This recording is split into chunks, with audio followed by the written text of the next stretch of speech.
waaw premier commentaire bi mooy Mbaye dañu annoncé woon président à travers le secrétaire général du gouvernement dafa am resserrement am recentrage mais bu ñu xoolee d'abord sur la forme presque gisuñ ci wàññi bu am solo parce que 39 ministres ñu ñëw ci 32 ak 3 secrétaires d'État donc foofu gisuñ fa beneen bi aussi mooy changement d'acteur la mais pas de système c'est toujours le même système bon gis nañ ci nag ay soppeeku mooy gis nañu li ñu naan une bonne alchimie am na ay technocrates am na ay politique mais ci biir politique yooyu aussi gis nañ ci comme des politiques yoo xam ne c'est des technocrates mën naa ci jël kaaw par exemple ku mel ni su dee Thiès fii ñuy wax man mosuma gëm parité mais dama gëm compétence mais jigéen comme suñu jigéen day Tické Ndiaye gis naa ni waxuma la sax ingénieur mais au-delà de ça dafa am vécu c'est-à-dire c'est un grand commis de l'État parce que ñooñu lañ soxla ñi nga xam ni xam nañu am nañu jaar-jaar moom depuis le président Diouf gouvernement Diouf président Ablaye Wade parce que et puis par le mérite compétence gis nañ ku mel ni itam Abdou Karim Sall ARTP kooku aussi am nañu yaakaar ci moom gis nañ ku mel ni Makhtar Cissé koo xam ni vraiment surtout secteur bi ñu ko jox Sénélec fi mu jaar yëpp il a fait ses preuves c'est li ko indi mooy ñett yi la boole par exemple compétence intégrité patriotisme c'est yooyu lañ soxla nag gis nga loolu lañ soxla ci njiit ñett yooyu d'abord nga am xarañ bi beneen bi nga am jub gi maandu gi beneen bi nga am bëgg sa réew jiital réew mi vraiment donc considération générale gis nañ aussi ci wàllu coalition bi président Macky Ablaye Wade bi mu ñëwee en 2000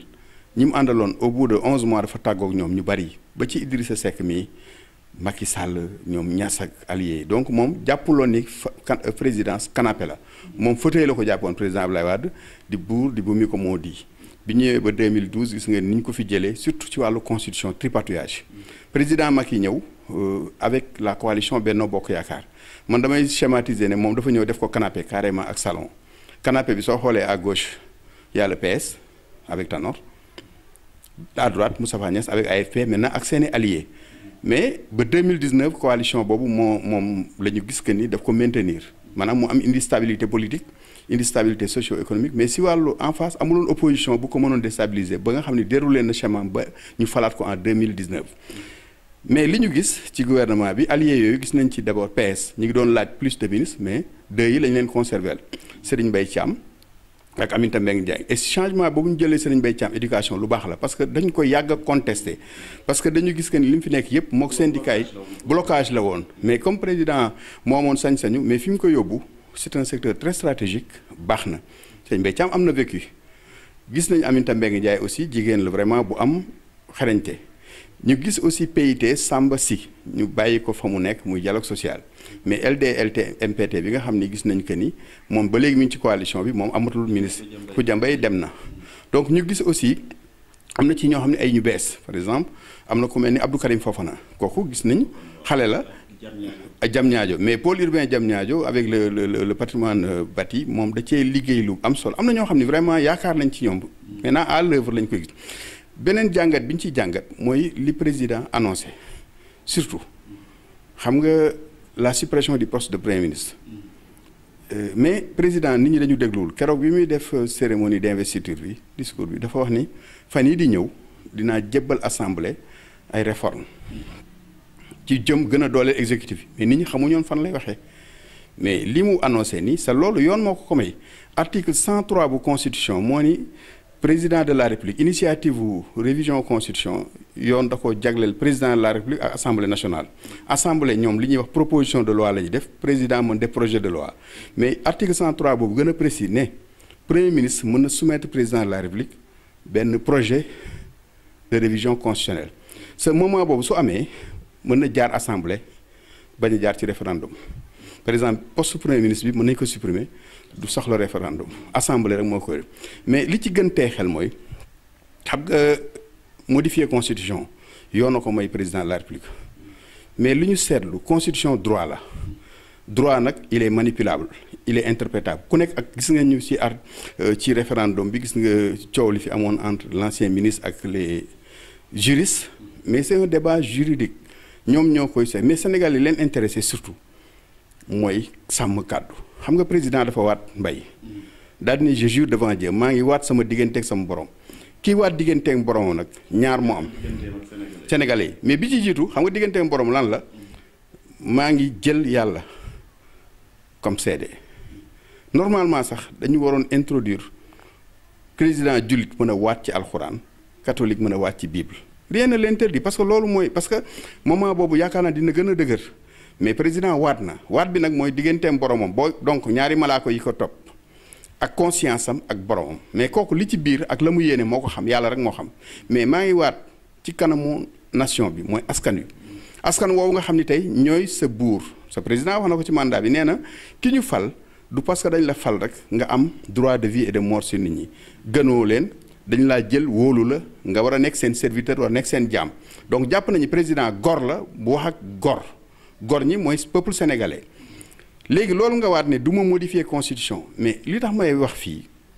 Afrique dañu gis que ni souvent nos démocraties sont fragiles c'est une fois ñu fal la rek da ngay mel ni yaay buur yaay bumi sa président du malaaka du yonent nit la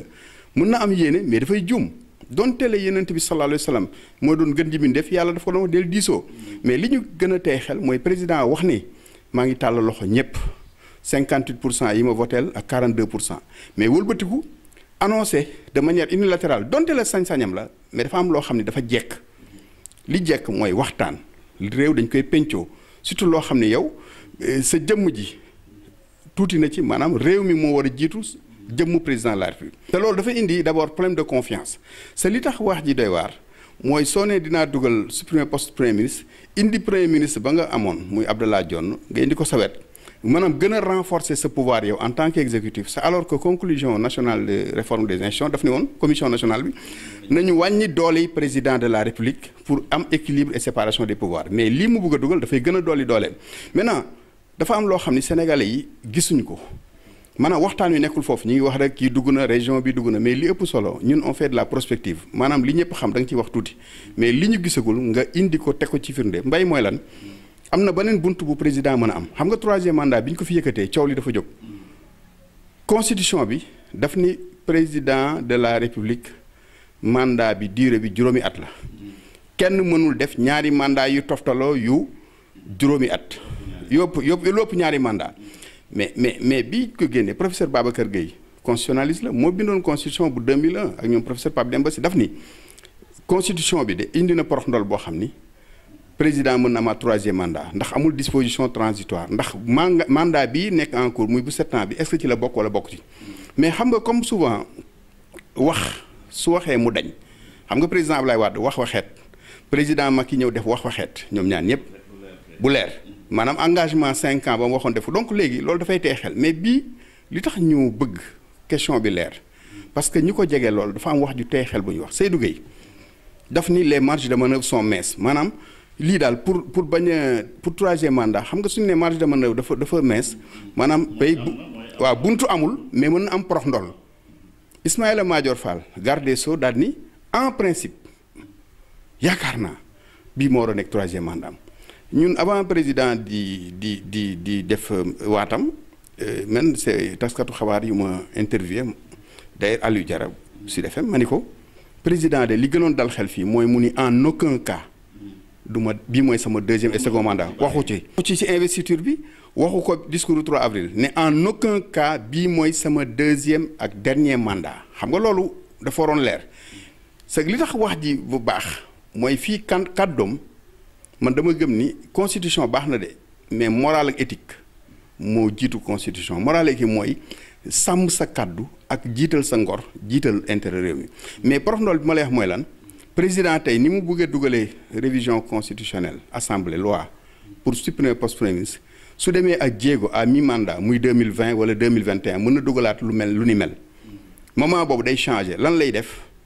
dafay dugal poste vice président su ko neexee su dugalee loi constitutionnelle ba mu jàll mu créé vice président xam nga Abdou Diouf bi Senghor dem dafay defoon article 35 comme dauphin moom mën na dugal vice président su ko neexee si biir mandat mu démissionné président de la République loolu mën na ko def su démissionné kooku mu jël comme vice président moment boobu président assemblée dootul assurer intérim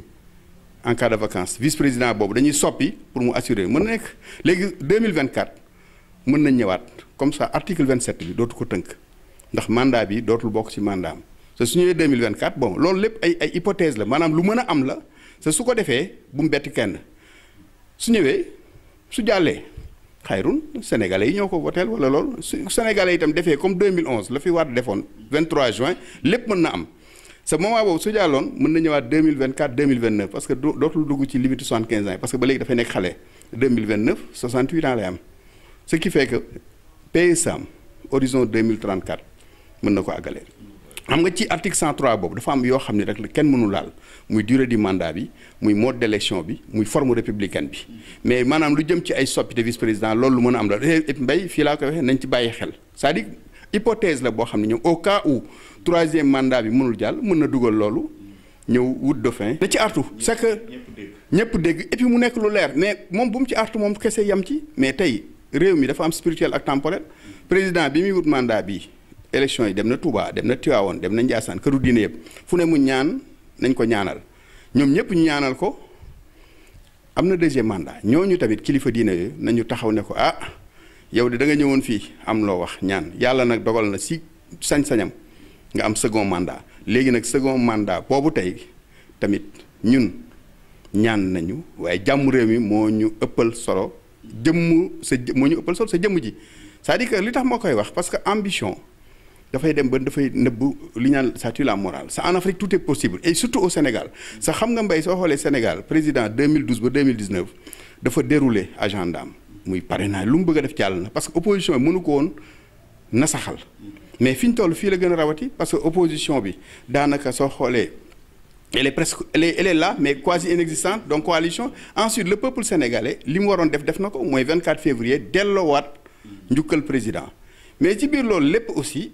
li ëpp solo mooy débat bi ñu naan c'est prématuré ce n'est plus à l'ordre du jour man yaakaar naa ni bala ñuy wax waxu gouvernement ak waxu dialogue na président de la république taxaw ni mu waate régler cette question parce que la mu nar moo ko xam parce que gis nañ ci gouvernement bi ni mu njuwee population yi gis nañ ci composition gouvernement bi composition bi nekk na composition boo xam ni pratiquement dafa xaw a am na ci ay ñu bari ñu tëb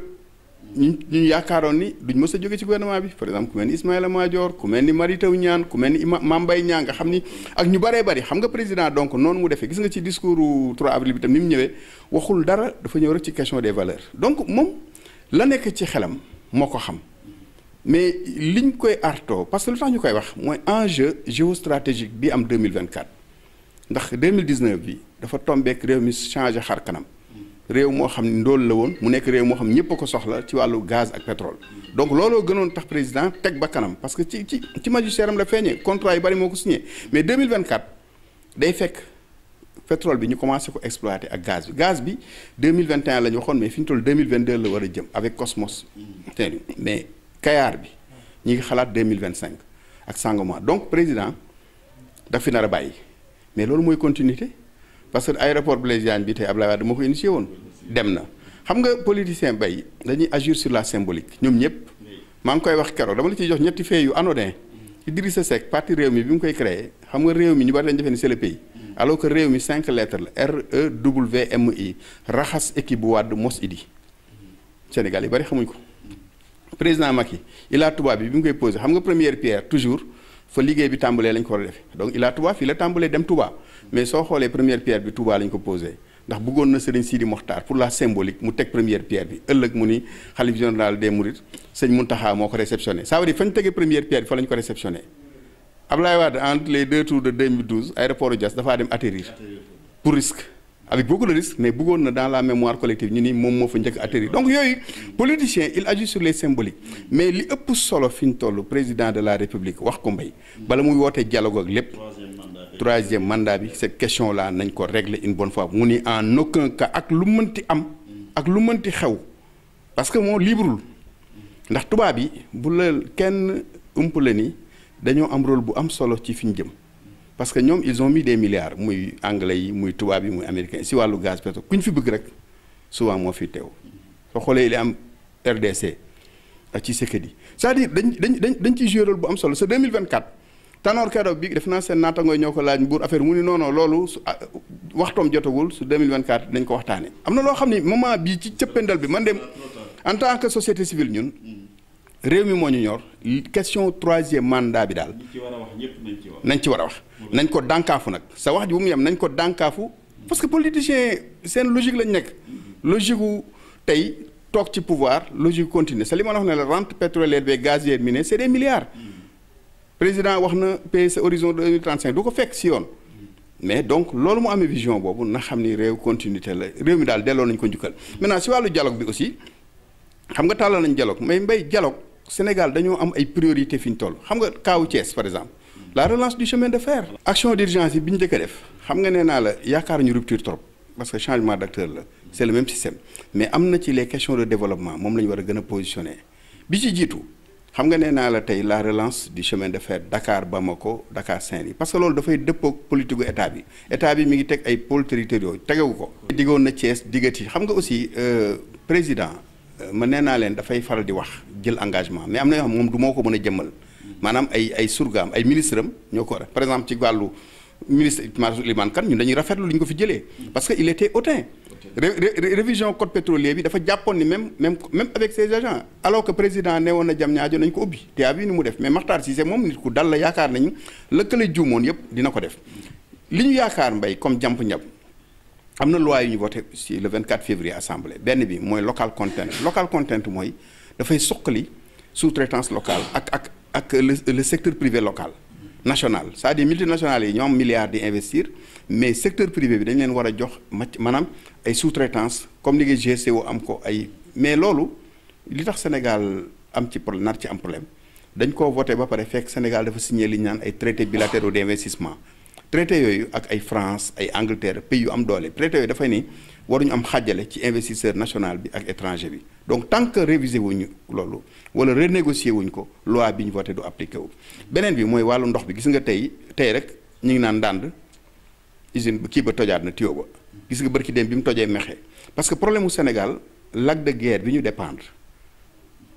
ak Kër Momar Sarr gis nga tey fu mu amee problème rek réew mi yëpp nekk à l'arrêt moo tax état bi mi ngi wax KMS 3 usine de dessalement mais problématique ndox moomu problématique mondiale la lu ñu war a waxtaane la ba ci biir kër yi nit ñi nañu nan la ñuy yaxaleen la ndox acte 3 nee naa la pôles territoriaux yi lu war a baax la pour suqali gox goxaan yi mais waxtaanaguñ ci phase 1 bi lañ nekk fi ñu toll communauté rurale yëpp nekk nañ commune mais soo xoolee seen xar kanam presque des communes tur bee changé mais jëmm ji amuñu moyens yi pour doxal parce que président mi ngi wax zéro déchet par exemple kaaw Thiès bi man fii sama kër koñ bi yi ñu dëkk muy Mbour 3 mbalit sax da ngay fay charrette 1500. ci dooleel communes yi pour ñu mën a jore dépp ñu mën a jël ordures yi parce que man bi ma rombee fii benn adjoint maire du ma tudd trop charrette mbalit buntu këram ma ni nag kon àdduna bi tukki nag koo xam ni tey maire bi si boppam comme charrette mbalit lay fay comme ñun alors que ñoom ñoo war a jël système de ramassage des ordures donc loolu moo war a jiitu beneen bi aussi mooy ñi ngi wax tey pratiquement question des valeurs mais Cheikh Omar Anne bii ñu nommé tey rapport OFNAC da koo tudd Nafi Ngom Keïta ñu jëlee fa Nafi Ngom Keïta non seulement ñu bàyyi ko fa mu nekk mais joxaat ko promotion alors que soo demee ci prison bi nga gis fa koo xam ne tey dafa sàcc benn gaz wala dafa sàcc benn ginaar xam nga loolu aussi impunité président 2012 bi muy def mandat bi dafa waxoon ay mesures fortes je ne protégerai personne et mu insister daal ni je dis personne mais on a vu que durant son mandat daf ni il a mis sous le coude mais am na leneen lu ñu jàngat aussi mooy transhumant yi c'est une belle leçon xam nga biir gouvernement bi benn transhumant dugg ci. non c'est-à-dire que loolu aussi dafay wan ni xam nga mag yi lii victoire bi gannaaw yàlla peuple bee ko jox mais moom si boppam peut-être dafa am bilan parce que dafa am bilan matériel ak bilan immatériel ñun ay société civile on se base sur les indicateurs ak intellectuels yi mais le ressenti les populations urbaines ou rurales yi nga xam ni tey amuñu woon ndox. amuñu woon courant ñooñu PUDC beeg PUMA bi dafa agir sur le vote parce que c'est le ressenti maanaam seen soppite lañ sopp ñun nag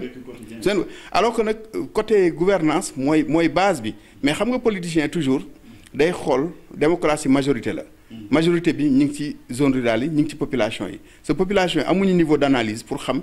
comme ñu ni ñu analyser sur la base de rapport d'indicateurs donc loolu aussi ñoom dañ ci servi mais président su bëggee mandaam bi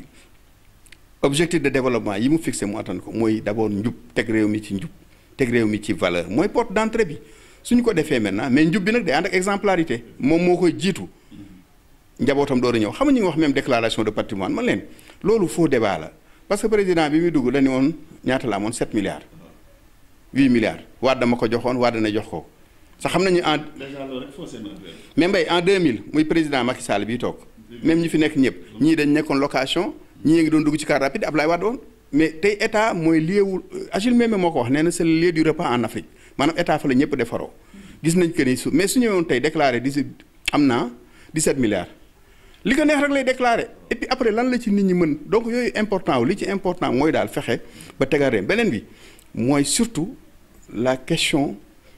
des ressources minérales ñu waxtaane ko comme je dis dem ba Guet Ndar dem Kayar parce que napp gi forcément day lompoñi donc yooyu mu objet ce débat bu mu nekk rek nga woote palais woo këli diine yi woo syndicats yi woo parti politique yi dafay nekk grande messe discours comme 28 xam nga 28 mai 2016 président dafa woote journée nationale du dialogue xëy rek xam nga loolu mel ni institutionnaliser ko am na bu ma ci bindoon dialogue autour de quoi et avec qui ça veut dire quoi 2017 dialogue bi 28 mai boobu ñaari fanu koor la woon nekk jour dimanche amul dialogue ba tàbbi géej du lu ñuy décréter dialogue xam nga fan la war nekk par exemple Thiès gi dama lay jël un exemple Babacar Thiès la commune étouffe la ville tey périmètre communal bi si wàllu foncier jeex na y a 3 communes mais autour am na Fandène am na Kër Moussa am na Morola am na Noto mais pourquoi pas Augustin Tine les 5 maires yi wër Thiès mu nekk intercommunalité ñu xool ñoom seen biir nan lañ mën def ay projets structurants pour en vue des pôles territoriaux yooyu mooy dialogue du fu ñu tënk ci benn espace wala ci benn lieu gare routière bii tey mën nañoo xool ñu problème mu transport bi nañu xool acteurs yi mu concerné problème mu éducation la même chose problème mu santé la même chose problème mu tey hygiène la même chose parce que yooyu yëpp ay jéego la yoo xam ni mën nañ ko teg président mën na lancer rek dialogue bi génne axe prioritaires yi wàllu xëyu ndaw yi par exemple tey bu ko gën nekk priorité sa loolu du lu ñuy toog rek naan ay 1 million d'emplois 3 millions d'emplois donc waxtaan wi politiciens yi bu ñu ko enfermer ci parrainage ak processus parce que élection itam passé na ñoom ñi ngi naan way légitime naag légalul mais c'est le président élu foofu lañ ko bëgg a jëlee le côté économique là. alors ils sont minoritaires les hommes politiques au Sénégal donc voilà globalement man xam naa ne yooyu mooy axes yi nga xam ne daal yaakaar naa ne su fa tegee jéego réew mi peut-être waxuma la émergence du lu ñuy décréter parce que ay réew yi nga xam dañoo xëy émerger dafa am des citoyens exemplaires des dirigeants exemplaires mais aussi am un système national d'intégrité parce que mbay loolu aussi il faut ñu promouvoir ko bokk ci réforme yi ñuy promouvoir les bons modèles nit ñu baax ñi ñu leen di fësal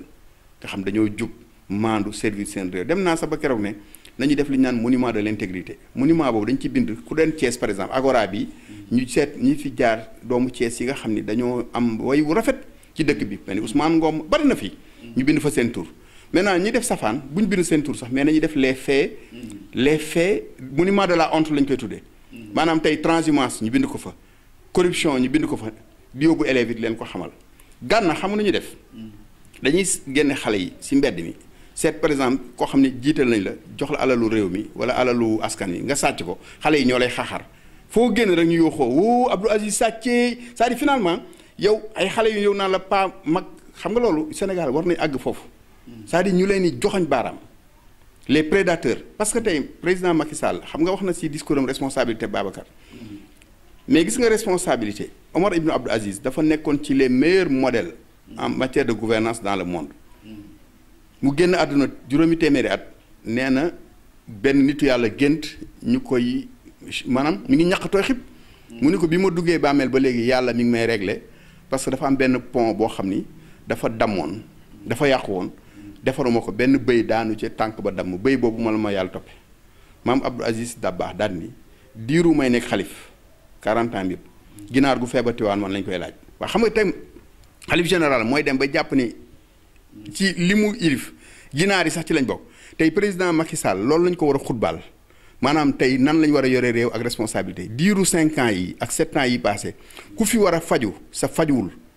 moom lañ koy laaj maanaam loo xam ni la alalu état bi la ku war a jàng sa jàngul école publique moom lañ koy laaj am na beneen lu nit ñi di fàtte mbay xam nga ñi ngi xalaat seddoo gouvernement poste am na ñoo xam ne 3e âge la ñu dama dégg Moussa Tine mu wax lu am solo nee na ils ont recensé 43 transhumants ñoo xam ne transhumants professionnels lañu depuis Abdou Senghor Abdou Diouf dañuy wëlbatiku rek ñooñu liste boobu dañu ko waroon publier am na ñoo xam ne fi ñu toll 3e âge lañu ñu ngi ci 70 ans 80 ans ñooñu soxlawuñu poste ministre xam lu ñu soxla seen santé am nañu feebar yoo xam ni bëgg ñoo fajoo ci hôpitaux yi bëgg nañu lu leen xuri avion militaire wala président jël leen dugal leen avion première classe boole leen médecin sur les frais de l'État waaw léegi ñooñu est-ce que dañoo gën citoyen bi dëkk tey Bangaaj wala bi dëkk Kër Madaro wala bi dëkk Silmang war a faju alors kooku dafa cotiser parce que réew mi ñett yooyu rek moo fi am dama naa leen dañuy cotiser nit di lekk le verbe cotiser damay cotiser nga cotiser yow da ngay fay TVA mbay yaa ngi jënd essence yaa ngi fay courant di fay ndox mais benn nit mooy lekk wala ay nit lekk sa loolu lañ fi war a jëlee tant que jógewuñu fii nag système de prédation boobu lii ñuy wax yépp muy PSE émergence développement durable du parce que développement durable dafay commencer ci base bi mooy valeur ñëpp d'accord ci promotion des bons modèles sanction des mauvais modèles